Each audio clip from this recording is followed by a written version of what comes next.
reality of sexuality is that death creates life.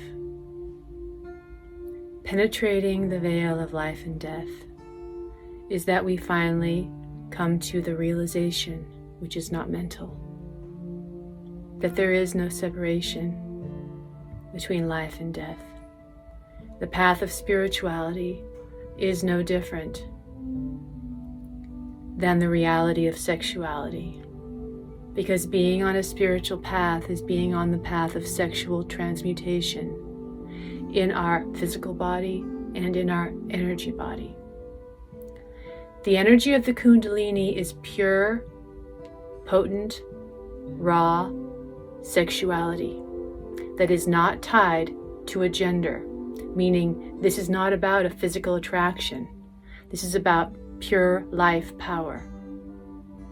When the energy rises and works through the chakras, it penetrates each chakra and it keeps moving up. Its ultimate goal in moving up is to leave out the top of your head and unite with the ultimate space of Shiva. Shiva, who is Kali herself, and I'm using the example of these deities because they personify the male and female polarity of life versus death, the state of immortality and beyond. In the process of that transmutation, the most important element to be considered is blood. Blood is magic, blood is prana, blood is life, and blood is what travels through our sexual experiences. What we have inherited in our blood is the ancestors. The ancestors live through our blood. And if you have a child, they will live through your child's blood. And so when we are not on an overtly spiritual path, we tend to just become our ancestors, and the line continues to go on. And this is the intention of why we make children on a very basic, primitive level. When we get on a spiritual path and begin to transmute our blood through various practices and tune in to the magic of our reality, we then can transform the karma of our ancestors back along the lines of the past and into the future. We transform our physical blood by our diet. We change our body. We transform our physical blood in our body. We can change our consciousness. How we ultimately transform the astral blood, where the astral energy is, the life, the astral life, is through spiritual practices and connecting through a spiritual lineage. Because that spiritual lineage, when it's a true lineage, has more power than our physical bloodline. And so it's very important, and we do these practices which are actually magic. This is a skull from the 17th century in Tibet. It's called a kapala, or a skull cup. When people die, they take their bodies to the tops of the cliffs in Tibet and they chop them up, and it's called a sky burial. And they feed the bodies to the vultures, because this is the cycle of life. And when nothing is left but bone, they go and they collect different parts, such as the skulls, and they use these skull cups for magical tantric rituals. Because the blood is so important, so they fill that skull cup with either actual blood or red wine, something that symbolizes blood. And they drink from it and they offer it to deities. And why does Kali hold the skull cup beneath the Rakta Bij, which is the demon whose head she just cut off? Is because when Durga was fighting the battle, she was unable to destroy these demons, and she became very mad and angry. And from her third eye, Kali was born. Every time the demon's head would get cut off, named Rakta Bij, which means seed blood, the name means seed blood, and that blood would hit the ground, a new head would sprout up, a clone of Rakta Bij. just like we sprout up from our ancestors, and we just keep making the same being over and over again with the same issues. Well, Kali was able to sever the head once and for all, collect the blood, drink the blood, and end the cycle once and for all of Raktabij, therefore destroying him and saving us. And Kali is still there to save us. And I use the symbolism of this deity because it's profound, very ancient symbolism of the fact of the matter being that to penetrate the veil of life and death, we must understand that there is no difference between life and death. That our blood is the bridge that links us to the past and the future, and what we do with that blood in this moment, and how we program our blood, because our blood is carrying messages. Our blood is the carrier of everything, means everything. So when we give our life to something, we're making a sacrifice to that thing. We're giving our prana to that thing. This is why they do blood offerings anciently as an example, because they offer something that's valuable to them. A life, the life force. We give our life force to whatever it is that we are putting our energy into, and we adapt ourselves accordingly. So in order for the Kundalini energy to rise, we have to adopt certain practices that allow the karma to be changed and transformed. And this is what alchemy is, and this is how we transmute the blood. First we change our body, and we change ourselves, and we become a divine fit vessel, and a vessel that's capable of the nerve strength to house this electrical force as it rises. And then we begin to, little by little, expand our ability to affect our astral body with more and more powerful practices, so that we can truly become the yoga, which is the union of life and death, or the sun and the moon, or the light and the dark. So to penetrate the veil of life and death means to see that while we think there is a life and death, because of our condition as humans, there really truly is no separation between life and death. When we live in fear of death, we create this great gap, and our life becomes all about serving the fear of death. And this is us being in survival mode. And if I must die, then I need to have children. Not consciously we're thinking this, because then I can survive through them. And I'm doing everything for them because they will live on. To be on the spiritual path means that we take everything into ourselves, like Shiva, how he swallowed the poison and transmuted the poison into nectar.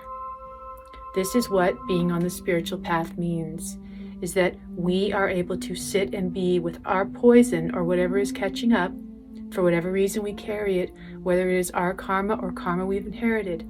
We are able to be the magician who takes that karma, however difficult it is, and adopt the practices and hold the space for that karma to be transformed on the deepest level possible, meaning as deep as our blood. When we do mantras, when we do pranayama, we are changing our blood. When we aren't filling our blood with things that aren't positive, such as the wrong foods or bad foods or unorganic foods, our blood becomes polluted and unclear. This doesn't help us when we're doing the pranayama or the mantras, as an example. So when we all around adopt the practices to purify our blood, both our physical blood and our astral blood, we are truly merging with the divine. And the Kundalini energy can rise, and ultimately this Kundalini energy rises and pierces through the 7th crown chakra. And the light then creates a halo around our head. And this is what a saint is. This is when you are merged with the divine. When we leave our bodies, when everyone leaves their body, we leave through a different center of our body, depending on what center is open and where we have spent most of our time coming from. you can look at it like windows. What windows were most open in our lives? Well, most people leave through the first chakra, some through the second. When you have lived a life that was saintly and connected to the divine, ideally you leave out one of the higher centers, because this is where you go. You go into that level of consciousness after you leave your body. You go to that place. Because there are so many layers of realities, so many dimensions, and who we are, we will continue to be with or without this body. How much strength and power, personal power we develop, will continue to be what we travel on when we don't have our body. It's the ability to raise our consciousness and the strength and power that we harness as humans to realize that I am not a prisoner of this condition. And while I have been put here as a human, and while culture and ancestors and all sorts of inheritances and ways of thinking have come my way and taught me that I do need to just survive, just be in comfort and just accept it and get in my little corner and pray to Jesus that I hope I go to heaven, but I don't know, and do my best, we take the power back and we understand that we ourselves must do the practices to penetrate the veil of life and death, to create such a clarity, such a razor-sharp clarity, to create such clear, potent life force, prana, blood, oxygenate our blood, empower ourselves, make our aura bright and clear and pure. This is how we magnetize events into our life.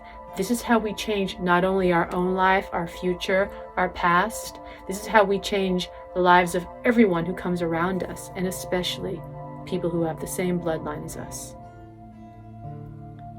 So when the energy leaves out the crown of the head, this is Kali, the energy of Kali I will use as an example, uniting with the energy of Shiva, the divine union of heaven and earth, of life and death, of black and white, which equals the truth of who we are, that there is always only divine love everywhere, and we are just a part of a process right now working itself out.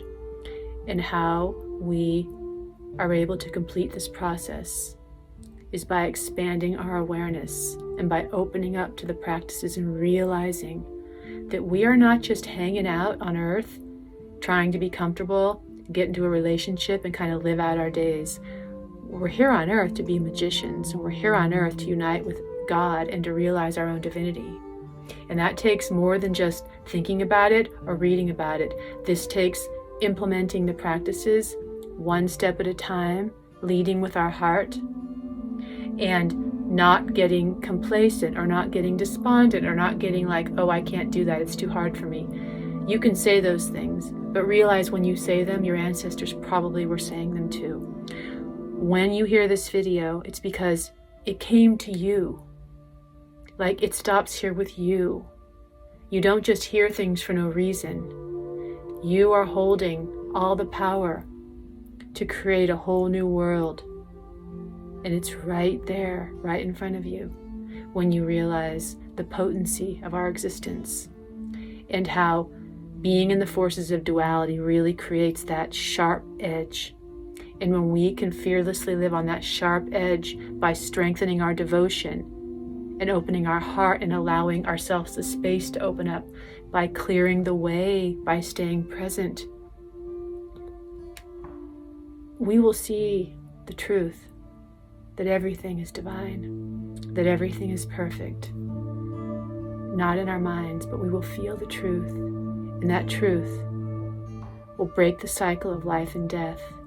Because to really be alive, you really have to die. And who really has to die is the idea of this little person that's going to live this long and then going to be gone. This little person has been around with a different little face for thousands, hundreds of thousands of lives. The face keeps changing, but what's behind the face doesn't change. And so when we get down to the root of what's really behind it all, which is the light, then we start realizing that we can let go of everything, and we can let God do everything, and we can trust, and we can set ourselves and everyone around us free from the bondage of living in fear of life and death, of living in confused expression of sexuality. Sexuality is not a frivolous thing. It is a sacred, divine, internal process that really has very little to do with other people. And when we engage other people in our sexuality, let's make sure we're engaging the right people, because it has a really powerful effect when two people come together. And so, make the choice to open up on the spiritual path before you, and may you be who you were born to be.